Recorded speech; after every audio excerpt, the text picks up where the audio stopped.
Startup in Singapore to moderate the event today. Let's give big applause for Daryl and Mike. Alright, good evening everybody. Thank you very much. My name is Daryl and I am the co-founder of Intrex. So maybe you wonder what maybe some of you have seen us on TV, Angels Gate a while back. So basically, in short, what we do, we are a startup company that deals with energy-related data. We do energy monitoring for homes, for data centers, and for buildings. That's in short what we do over here at Intrex. So the main star today is definitely not me. It's Mike over here. Mike has been around for so many years. He has been doing previously at Yahoo, BEA. He has his footprint over here in Asia, in Hong Kong, in Singapore, in Thailand. He has been basing himself out of Thailand and Singapore for the longest time. And over here in Thailand, I just had a quick chat with him over the weekend. He was telling me he spends quite a lot of time in Thailand. Maybe you start wondering, so he's staying so much time in Thailand, how does he manage a team over here in Singapore? Maybe he could share some pointers along this kind of direction. So maybe just for a good start, let's just welcome Mike. Give a big round of applause. And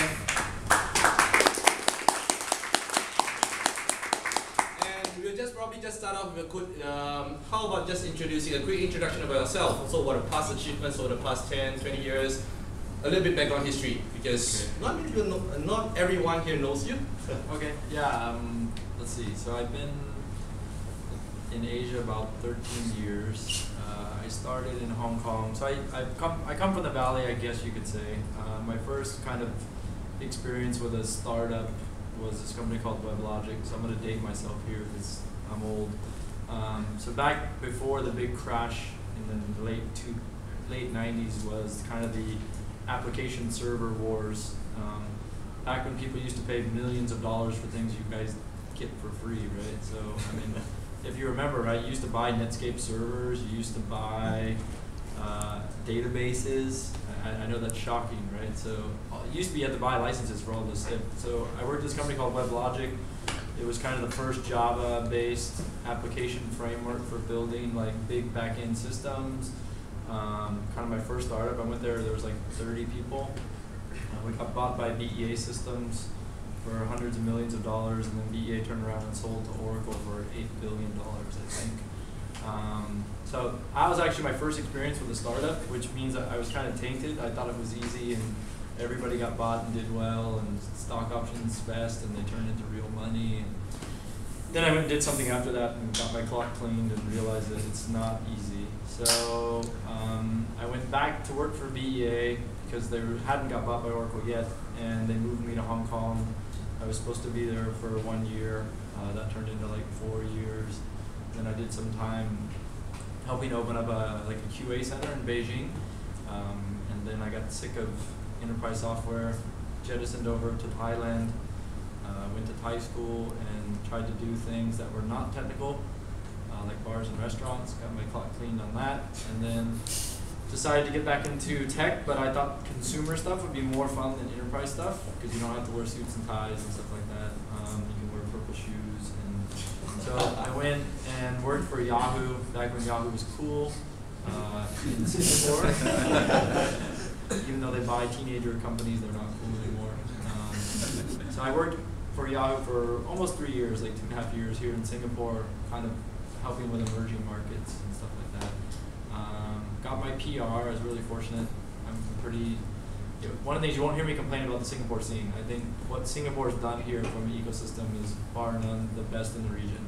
And that's from having experience in Jakarta and Bangkok, where I wouldn't start companies, I don't trust the ecosystems, I don't trust IP.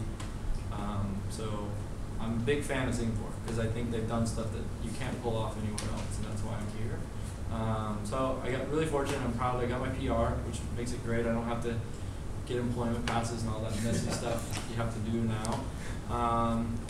And then I met the guys who were working on Spool. I'm not a founder of Spool, and they were like convincing me that, if you were going to leave Yahoo, what would you do? And I kind of fell in love with the people, and I would say that probably even the people more than the idea, to be honest, which I think might surprise people, right? And I think this could maybe lead into our culture and why it's kind of odd. And Nav here works for one of the other companies that is our same founder. And kind of can attest to the weird culture we have. I call it the anti-culture. Sure. All right, so that's a very good introduction about how Mike has spent the past close to 20 years of his life working at Yahoo, BEA, WebLogic when he first started off, right now at Spool. Just a quick introduction about Spool. So, do you guys probably know what Netflix is all about? So Spool caters to, it's a version of, it's a kind of Netflix, but more catered to the Indian market, the Bollywood market. And there is tremendous amount of market opportunities in this space in India, outside India. You look at how many people who are actually residing outside India who are still into buy video on demand on this kind of model. From my understanding, when I spoke to Mike, mentioning different kinds of pricing model, a premium model, you pay for a subscription, you get a video on demand as well. So he also mentioned he has at Spool they have a very, very unique culture.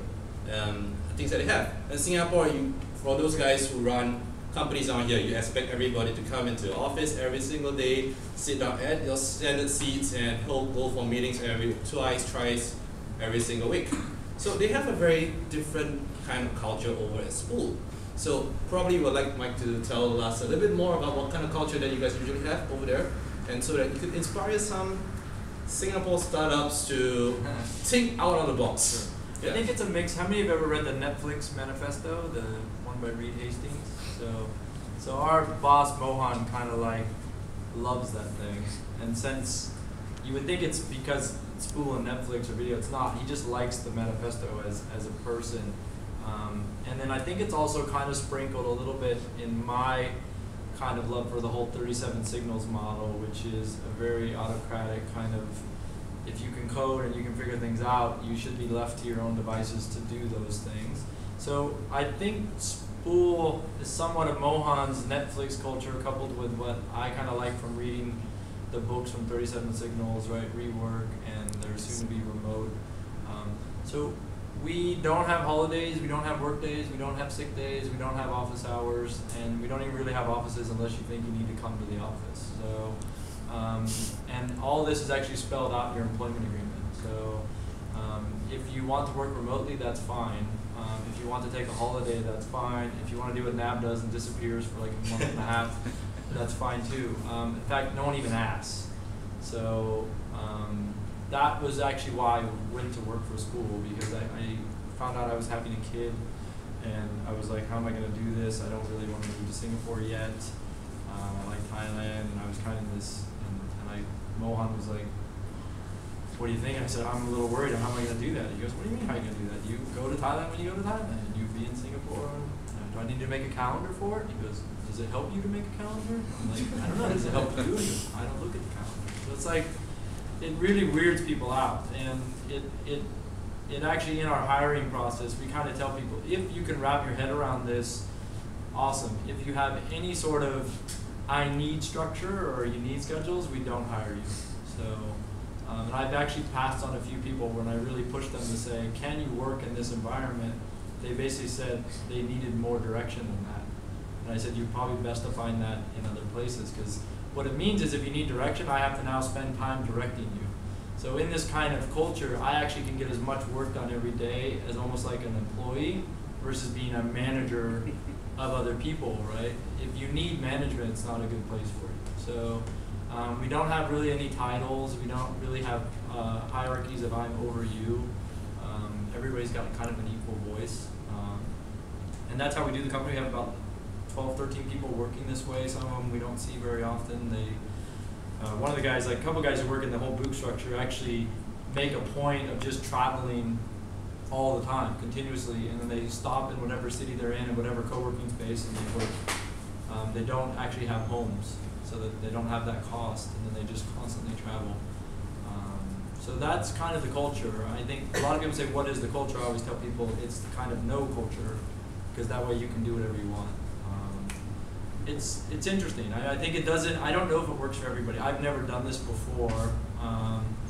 There are times I'm wondering, does it scale? So far it's okay, right? We have meetings when we need to have meetings. We don't have them that much. we do the lean stuff, but we don't do any of what I call the super strict religious lean movement of like stand-ups and pair programming and retrospective. The only retro stuff I like is music, not retrospectives. I've been through it. So at Yahoo, we did this. We had teams that were very, I don't know how many people understand the whole lean thing, right? It's like, do as little as you can. So what we do is we do all the cool lean stuff that we think works for us, and we throw out all the ones that we don't like. So we don't do code reviews. We don't do, kind of sit down and we know what we need to build. We have a really strong culture of features and versions. We use Asana. How many people use Asana? And we go, and I check in with programmers maybe a couple times a week, maybe every couple weeks, depending on what we need to do. And that's cool. I've never done it before. It's interesting. I think there are some flaws in the model. I think sometimes there's you really want a top-down set of features that you religiously hold to, and we'll do that for a couple days, and then on the third day we realize that there was a better idea coming from one of the guys who's actually writing code, and I'm like, then do that. That sounds great. Right? So it's odd. I think other people want more structure, other people want more things, but it's so far worked. And the funny thing that we have is when we're ever compared to a lot of our competitors or people doing similar things to us, there's this expectation that Spool has a big team. And actually, everybody who slings code at Spool is like less than 5 people. And we have like 4 or 5 different platforms up. And the user ratio to coders is pretty high now. So I think it's doable if you know the market and what you're trying to do. I think, can everybody try this? I don't know. But I know that my view of the world, one of the reasons we think this is an interesting move for us is Singapore is only going to get harder to find people, and the city's only going to get more expensive, and the inflationary pressures are only going to get worse. They're not going to get better. So if you think you can build kind of normal structured companies where everybody have an office and everybody comes in and everybody go for it, I'm not sure how I could accomplish something like that. So that's why we've kind of chosen the structure. And if so be it, we'll pick people remotely to stay remotely if it works that way. We've interviewed a few people that might become candidates for that. So like, maybe they live in Jakarta, they don't actually ever want to come to Singapore, they're really good at this. Great, go do it. Right?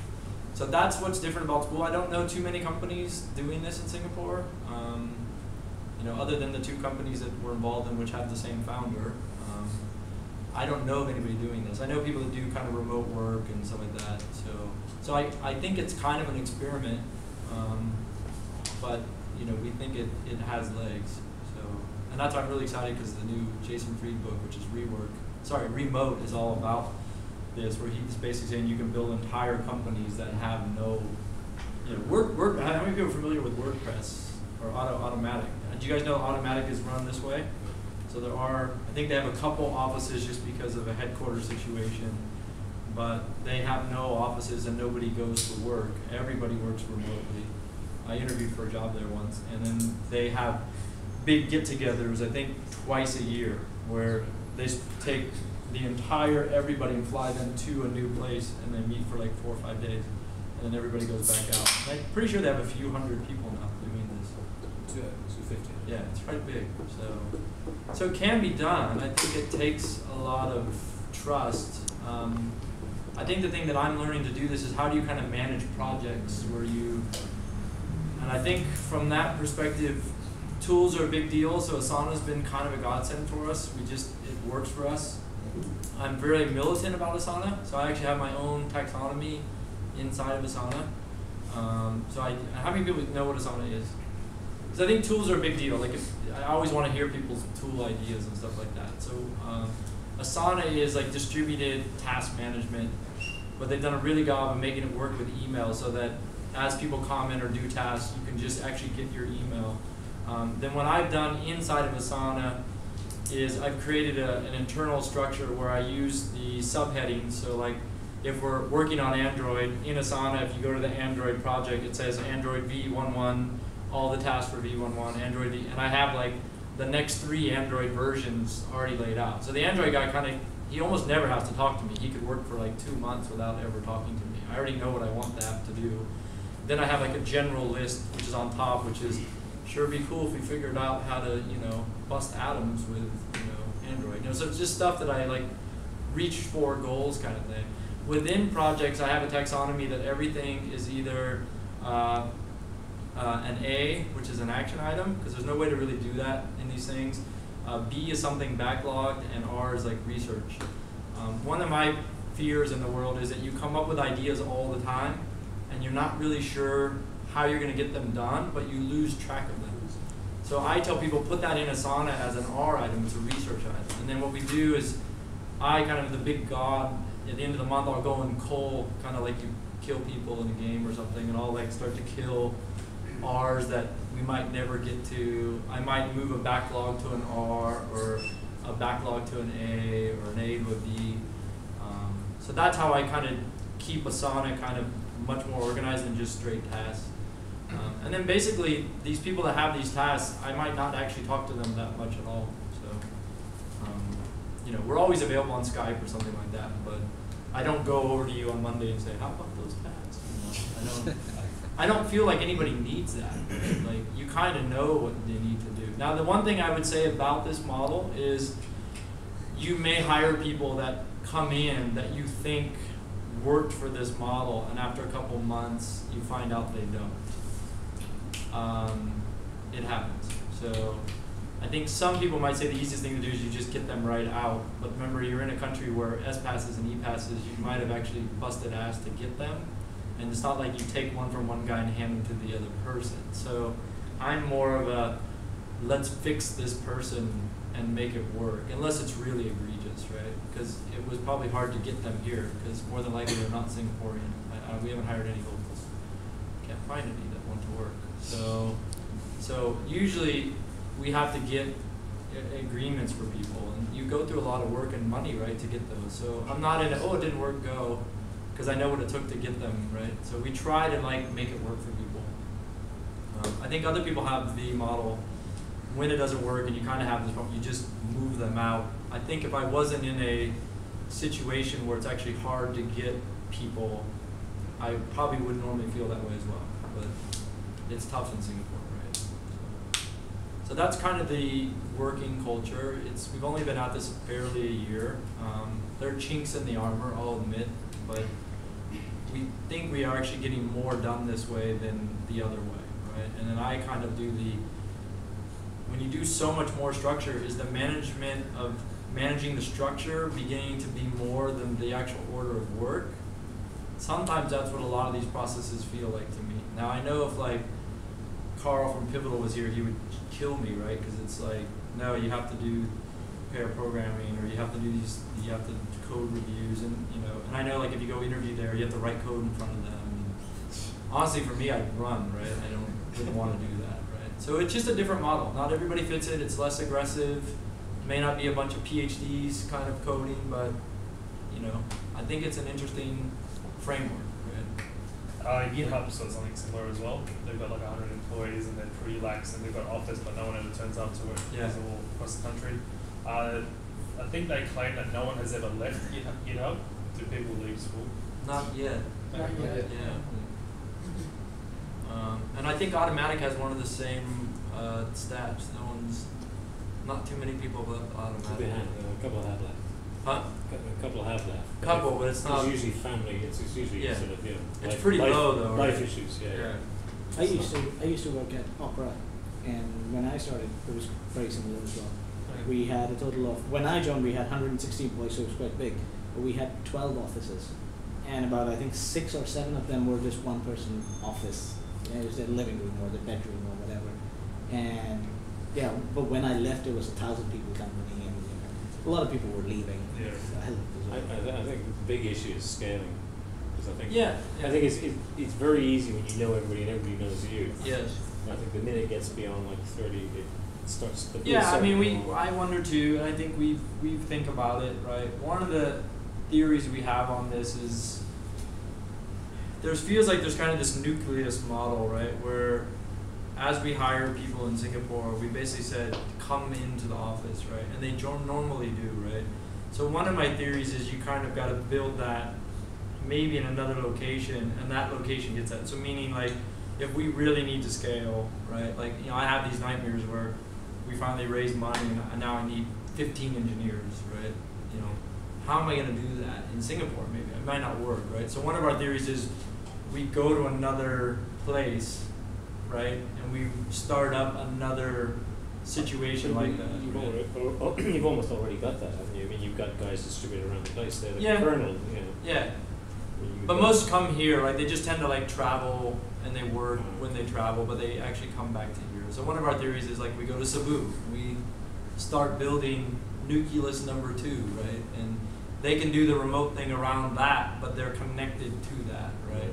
Which is kind of how what WordPress does when they expand to where they pick a new place.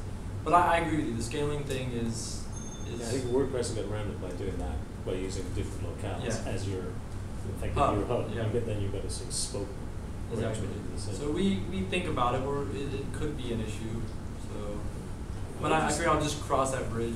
I'll just mention one more thing that so Michael's I work at Book and we work out of the same office, so the same building, but it's very different companies. So Spool is a product company and Book's a services company where we build products for other companies. So it's very interesting actually because they're working on one product and that's a product company. It's very different kind of focus and we're working with a lot of clients, and so we've got it's the same culture, right? We work at the same company, so it's going to actually be interesting as he's talking. I'm thinking, how does that apply to us? Which is, we're not focused on one product. We're working with different clients where, you know, one person's working on 3 different products at the same time. So I'm actually, you know, kind of thinking, curious of how do we scale? Yeah. You know, we're not even focused on one product, right? But I know that Book's been doing this for the last 5 years. I was the first person to leave the company. I came back to the company. You know?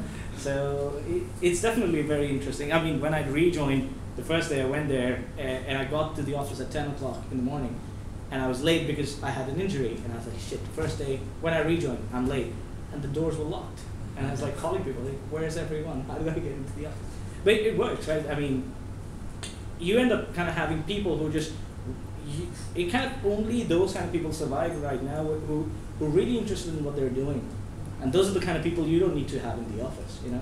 These are people who really want to grow and, you know, just build things, and they're just building things no matter where they are.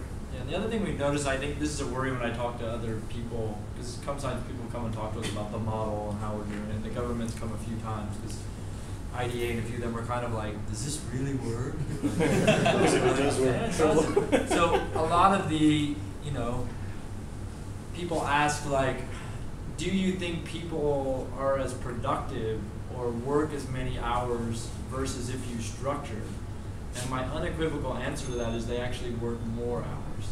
Because unless you're somebody that actually doesn't manage themselves well, if they're experiencing what I experience is, I'm always worried, not in a like a pensive way, but in a way where I'm like, I want to kind of prove that I can kick ass when I'm remote. You end up working more than normal to prove that point, but you kind of do it subconsciously, right? So I've generally found that the people who think that there's a scheduling thing, these other people are working much more than you would imagine, and they're so free in it that like if they want to code over the weekend, they just do, and then they may not come in Wednesday, right? Or they come in, they just work at home. So we just do the random. We send an email, work at home, and and I just cool, have a good time. And like I always joke, like please make sure you're clothed when you email me, stuff like that. It kind of weirds everybody out. So. I'm interested in making it work when you find people who don't fit the model, because I've always wondered whether getting rid of people and rehiring, the effort that goes into that versus the effort of re-educating someone. Yeah. So it's we're a small company, so I can't talk so much, right? Like, but the people that it doesn't work out, I think it's just because they have to fit their head around this structure, and they have to. I'm more interested in terms of the amount of effort on your part, because I mean you've got 2 different paths. We Fire distribute and the rehire. effort. So I go to kind of the stronger part of the groups and say, we got to lift this up over here. I can't do it alone. And we start kind of redistributing tasks to where maybe that person needs to work with other people to get the task done. And then what happens is people don't want to be pulled down. So they tend to induce some pressure to pull people up. So we kind of make it a group problem. But do you reckon, because I mean, typically you lose somebody, let's say here, and getting them back in, it's almost a 6 month Yeah. turnaround. I don't know if, yeah, so I haven't been, so we're just too small, there hasn't been enough time, I don't know yet. I don't know if I were to sever a cord with someone, I doubt I'd pull them back in. That's me, right? Because I feel at that point I've done everything I could, so I don't think a habit of mine would be cut the cord and bring them back. I mean, at Book we've had people leaving, and it's kind of always, you kind of come to a point where that person realizes that this is not the place for them, and you know it as well, right? And it's kind of almost always been a mutual thing. There's been no hard feelings, and you know, so when the conversation starts, both the parties know, yeah, this is what needs to happen. It's kind Sorry, of, I meant misread. I'm more interested in the amount of effort it takes to re-educate versus the effort to go back out and rehire. Oh yeah, I mean it Because I've always suspected it's actually a the shorter. problem, yeah, but the problem is, remember, we all have quotas for S passes or E passes, Yeah. right? And like, you kind of gotta, there's a lot of organization around that. So, you know, so hiring hasn't been as hard as I thought when I need people anyway. So to answer your question, like, we generally put the feelers out, and within days, we always find people. I always panic about it, and then it always happens. I will say that my propensity to hire is not to look for superstars, and I don't look for people that are experts. I look for attitude and aptitude, and the people that kind of get hired, I've been people that kind of shown that. So like, you know, one of our like superstar back-end guys, who I wouldn't have thought he would turn out to be a superstar per se, was a dude who literally showed up knowing we were interviewed, didn't really have an appointment, had his bags with him, and said, I'm not really leaving Singapore until I find a gig. I just hired him right then. We were like, dude, you're hired. That's just too cool, right? And he's a superstar. The guy's amazing. So I like aptitude versus experts. I'll hire students sometimes more than people that have been in the biz for a while. I figure I can teach or mentor somebody with an open mind a lot easier than I can teach an old dog new tricks, right? Very hard. So, and it generally has turned out to be that case. And then I think people with aptitude and willingness in this environment pretty quickly just grow like mad, right? And that's what we've seen so far, right? So we've been really lucky in that regard. So, but it's just a super loose structure. Like, it's just crazy loose. Like, we just don't, like, we're kind of shocked sometimes if somebody comes and like, oh, I haven't seen you in a week or two, right? There's been no change in how much they're getting done. They just work, right? Now, I think it's different if you're in services biz where you have to meet with clients. That creates different scenarios. And then I tell people when we have meetings, it's really important. So I have a meeting rule. If you're late to a meeting, it's 10 Singapore dollars, put in a kitty. And then we use the kitty to go out to eat, all of us. So we just keep storing it up.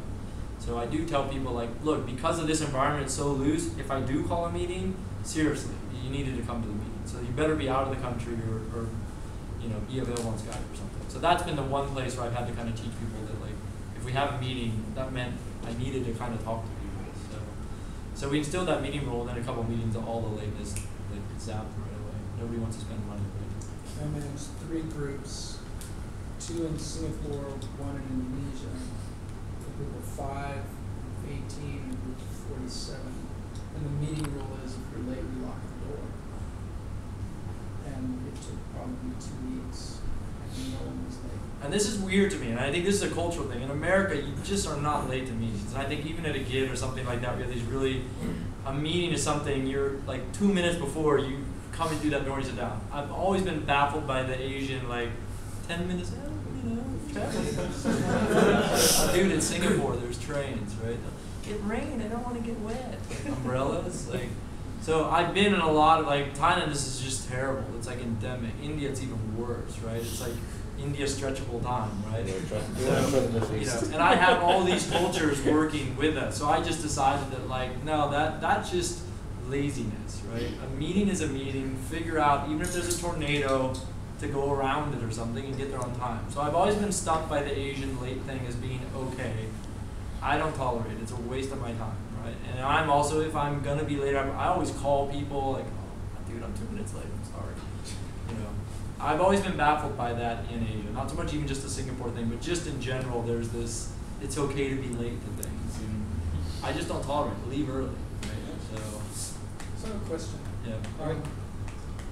How do you handle training? Because like I have distributed groups, but I also have in-house groups, and we're constantly chasing the white rabbit, right? So I'm sending people to classes or books to read or things like that. So how do you guys, with a distributed group, do either peer-to-peer sharing, training?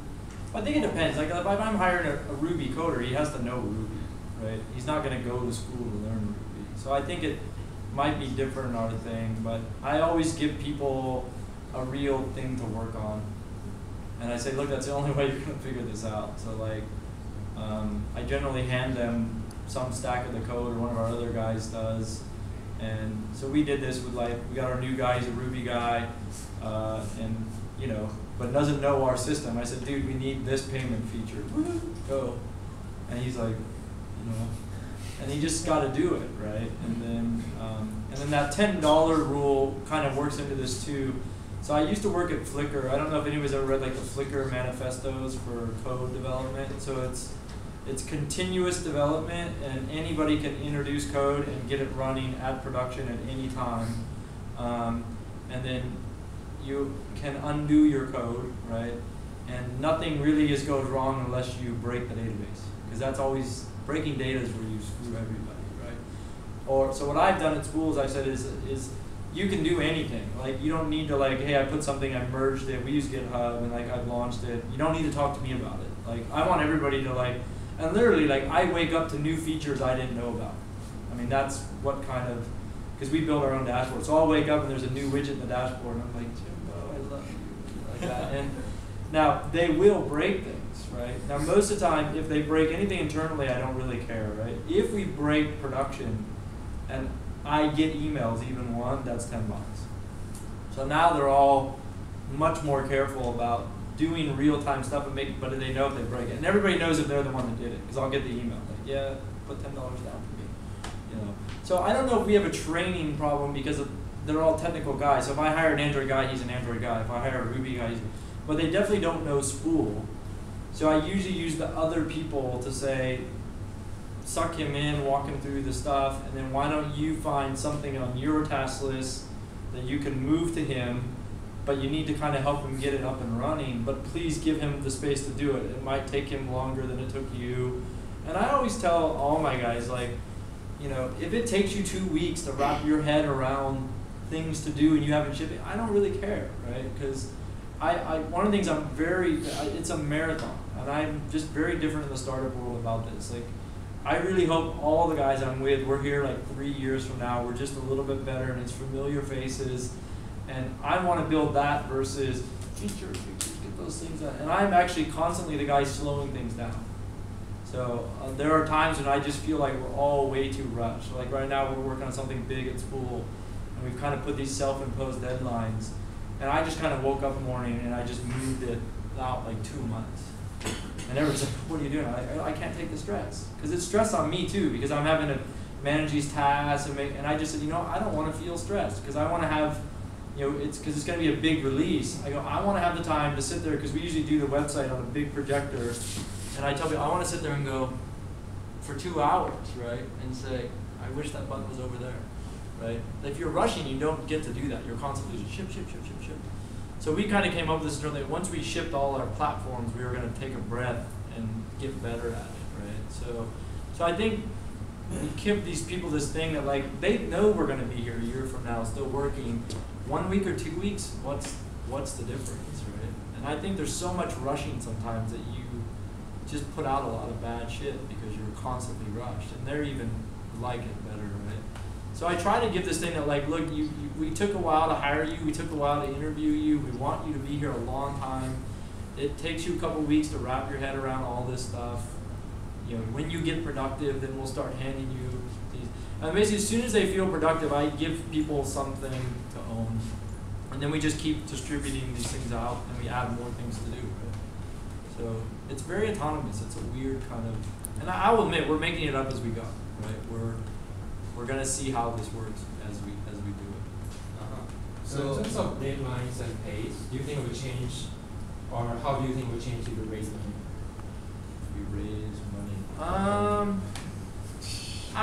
I'm gonna, yeah. I don't know, right? So, you know, the beauty of Spool, I think I'm really lucky. It's the founders' money, so it's privately funded to this date. So, at the point that we do Series A, whenever that is, that'll probably be the first outsider. My guess, knowing Mohan, is he won't have picked an outsider that gives him a bad time. That like it's gonna be on his terms for this to work, or he'll just find somebody else. So I'm sure it'll change, and that there's somebody else on the board, and that you know they may have some big visions for us. We move pretty fast ourselves, right? I mean, it's not that I don't have deadlines. So we move fast, right? It's just that there are times I think it's more important to build something that you're really proud of versus just shipping, right? So I couldn't answer how would it change, but my feeling is knowing Mohan and knowing that he builds things that last a long time, he will not have picked somebody that would have upset the apple cart so much to where it's not his vision anymore. That's my take, right? And I don't think that a VC comes in and tells you when to ship. I think what they say is you should be able to do bigger things and move faster because you have more resources and something like that. So we'll see. And it's a constant battle. I mean, I have it even with our own founders where I just say we can't do that. It's too fast. It's going to look like crap. We've had our shipping our Android thing is months past what we internally thought we would do. Years. And I was getting beat up just constantly because we just couldn't find, because we're in a hard, we're doing streaming video and all these, we just couldn't come up with something that unfortunately matched what we were already doing with iOS with like half the people. So we were just like, we could ship this thing, but if it's the guy on iOS goes, it's like, man, my app's way better than yours. It's like, that would be embarrassing to us. So we've had this problem internally, and I just kept saying, I won't ship something, right? It's just, you can't find something that really works. And then we finally did. We finally found some stuff that we could license and some ways that we could build something, and then we quickly got the thing out, right? And then the funny thing is there's a competitor of ours who kind of beat us to the Android punch with a piece of shit Android app that you can go to the Play Store and you can see it's like 200 active users a day, right? Like, so that's the difference we think between building something that, so I've already been through this internally, and I just, we kind of want to be really kind of pixel proud of everything we're making.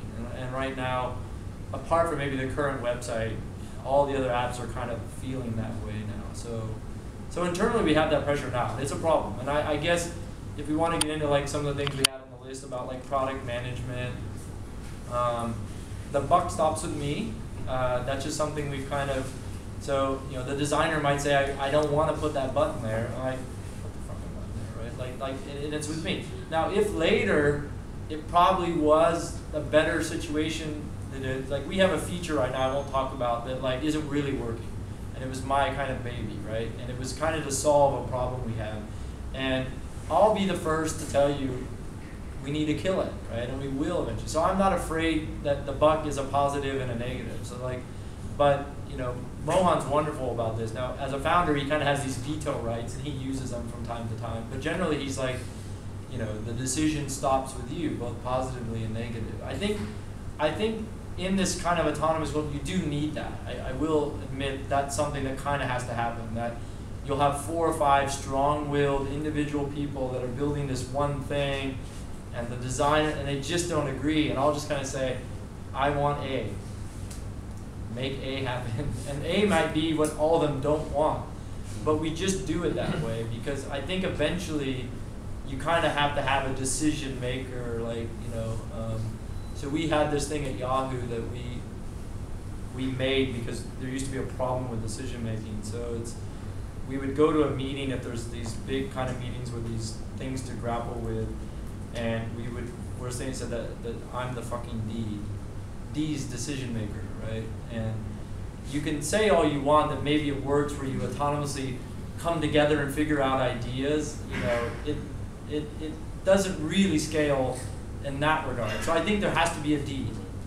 And the D's probably the product guy or the product manager. I think the product manager term has really changed, right? From when I started doing stuff like DEA and stuff, where you go out to the field and you gather requirements and then you come back and you know, I mean, we all build stuff so fast now, right? But I do think that like a team like that looks for a decision to be made. Someone's got to make a decision, right? And it may not be the right decision, right? But you know, hemming and hawing for 4 or 5 days versus picking and going, it might be wrong. We'll come back and fix it later.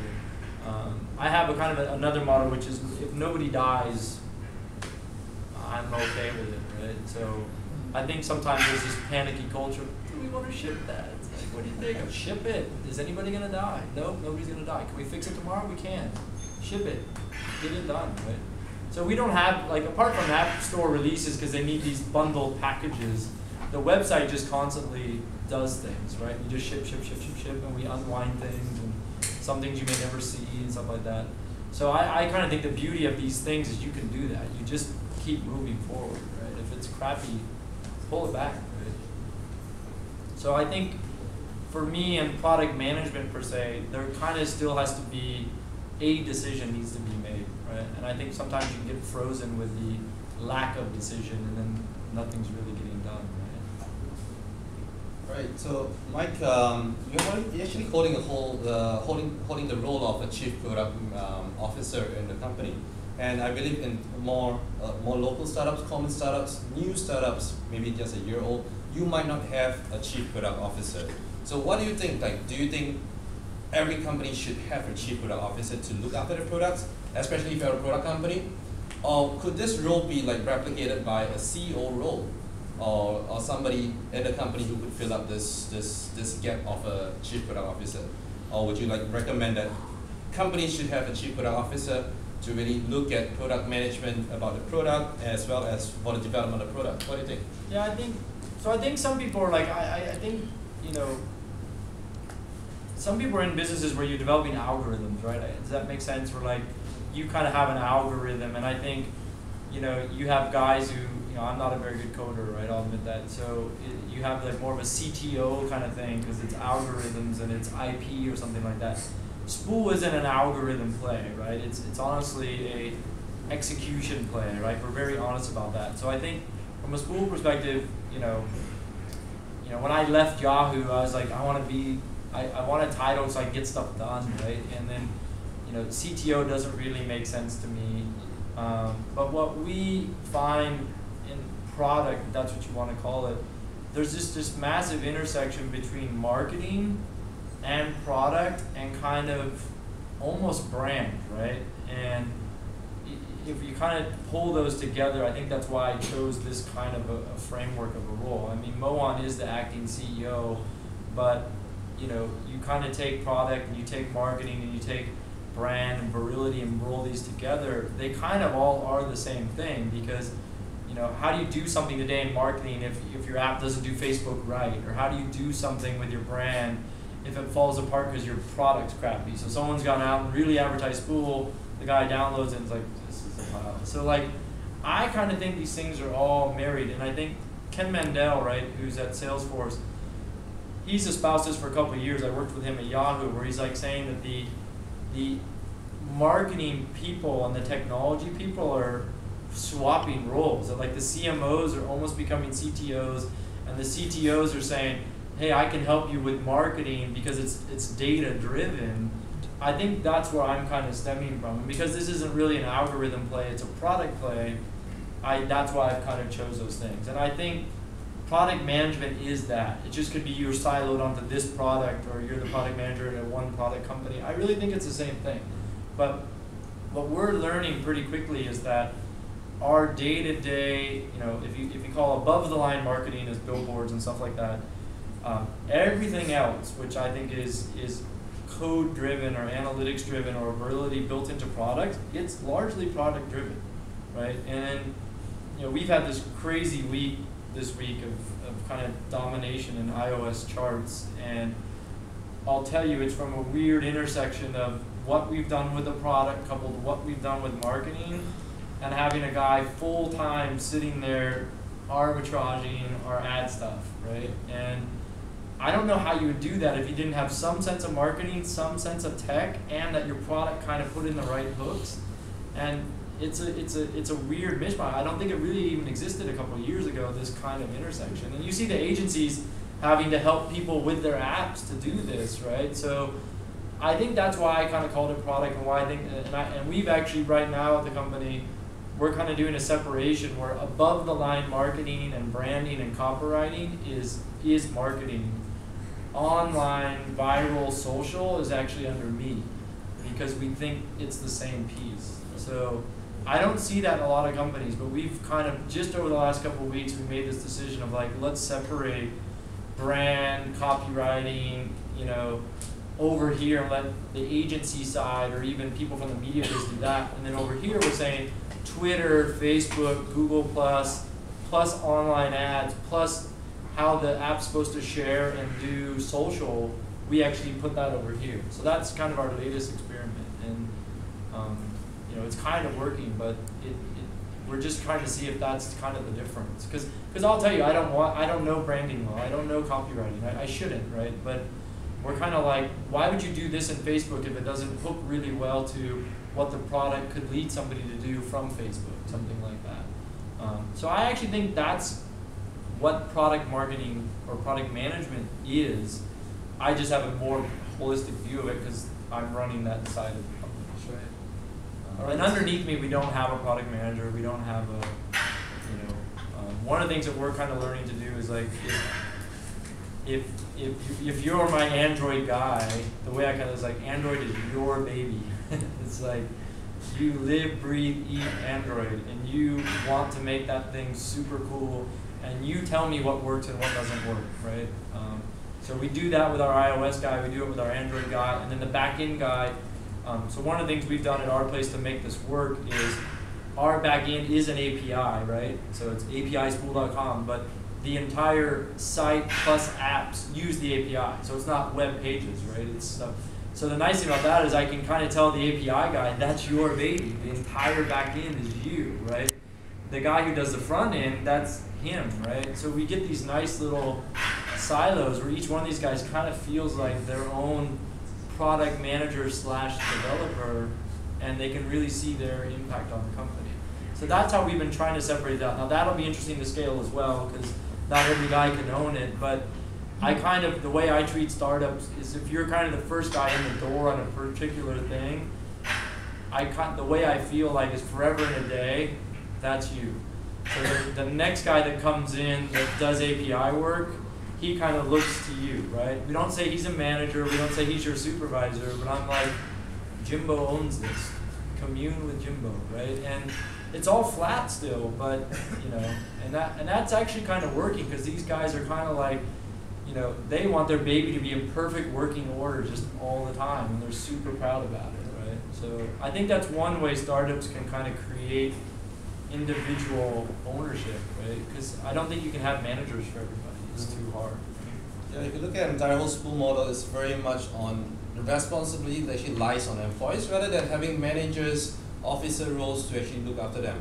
And this is actually how you could see, as Mike described, how Spool managed to grow so well. And they managed to scale so fast to a scale of 20 over people at this point in time. So maybe just a little bit of a private question. So what are the biggest failures or the most valuable lessons you have learned throughout the past 15 years, 20 years? Failure stories, everybody loves to hear. Yeah. Everybody has been hearing success stories every now and then. What about some failure stories and to share around with the startup crowd around here? So I don't know. I think for me, I've learned like patience. Like, and I don't know how to like. Most of the time, where I've made mistakes, I move too fast. So if I look back historically, both financially and even like technical mistakes, I tend to make a decision too fast versus hold the line and kind of like make it better. I expect things to happen too quick. So when they don't, I move away from them. And then what I find is that thing actually went and did really well, and I've already moved on to this thing that actually didn't do so well because I didn't have the patience on this thing. So for me, like, I've learned a lot about kind of patience and almost perseverance. So like, not like that you should stay on a bad idea forever, but that it does take time. You know, not everybody's going to be the Sumley 17-year-old make millions of dollars in a year, right? Like, you kind of have to, like, you know, focus a little bit. And so, and I've learned this lesson even recently, where one of the interesting things about the school culture was, hey, go do other things if you want to. So in my mind, I was like, I'm going to do this and all that. And I'm like, I can't do all of them well, right? Like, so I think that, like, I've read this, I can't remember the name, I think it's called The Craftsman, this book. It's Craftsman, I think it's called. It's quite a big, thick book. And it's not that book about you do things for 10,000 hours. It's different. It's the art of being a craftsman. But one of the things it talks about is that everybody thinks that it's just kind of easy and it's talent. And then a few people have these inane talents, right? Like, but most people, it's kind of execution, right? So I think what I've learned is, you know, and I have a whole post, revel in execution. Like, get really excited about execution. So for me, you know, 6 hours in front of a sauna, organizing it with my taxonomy, you might think is kind of silly. I'm like, that thing is just the Bible. I look at it like, it's beautiful, right? And here's the great thing. If I have kind of a bad week where, like, the kid's keeping me up all night, we have like a BD problem, and I haven't touched the sauna all week, it was so well organized when I took that break that it's gonna be okay. There's enough work there to keep everybody busy, and they know what I want to get done because they've seen me organize it. So I revel in, you know, execution, writing a big long email, writing a big doc. I'm okay with it, you know. I'll go and spend 3 hours writing up a 2-pager because I think it'll help the guys. Rather than me kind of tell you, I just read this, right? So I think reveling in execution is an okay thing. And I think our society is all about the quick hit, right? And everybody's kind of forgotten that there aren't that many quick hits. And if you're so fortunate to have one, my hat's off to you. It's never happened to me. But, you know, I feel like the mistakes I've always made are I try to get the quick hit, it doesn't really work, I move.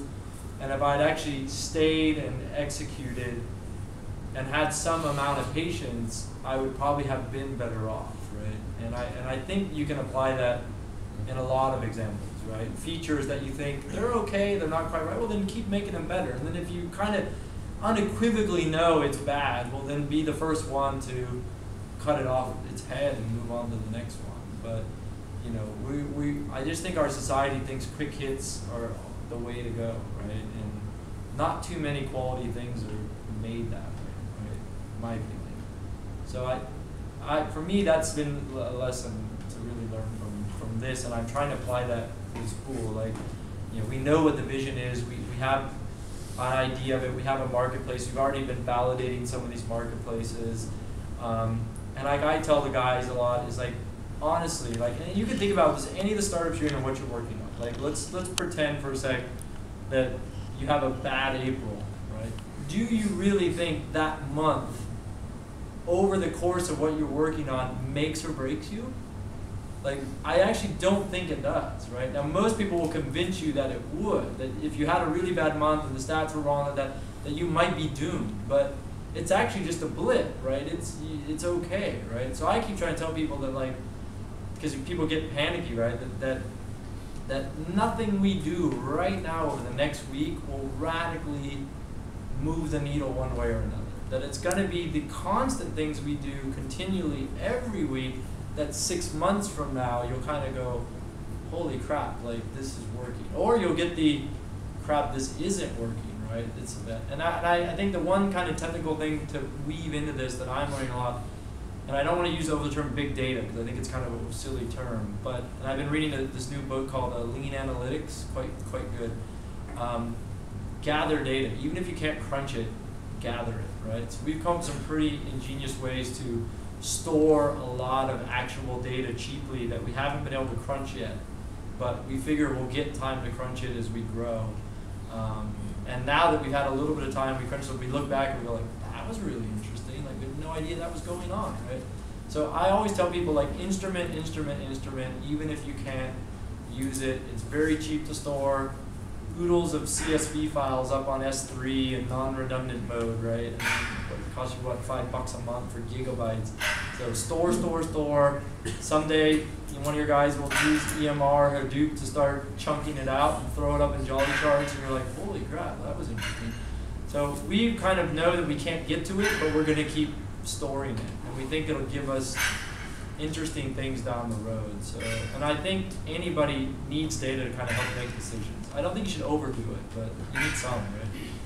So that's something I really learned at school. We actually, from almost like week 2, started data projects. We just weren't collating the data; we were saving it.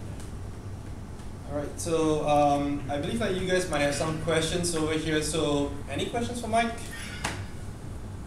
What I'm most curious about is, since you're such a big fan of Base 7 signals, why you don't use Basecamp? I don't use Basecamp. What's great about Sun and Basecamp? Yeah, so it's free. Basecamp's not anymore, right? So, I'm actually not a big fan of Basecamp. I never was, even when so it's not that I think 37 Signals is Basecamp. I think the dude's pretty amazing for having a company making millions of dollars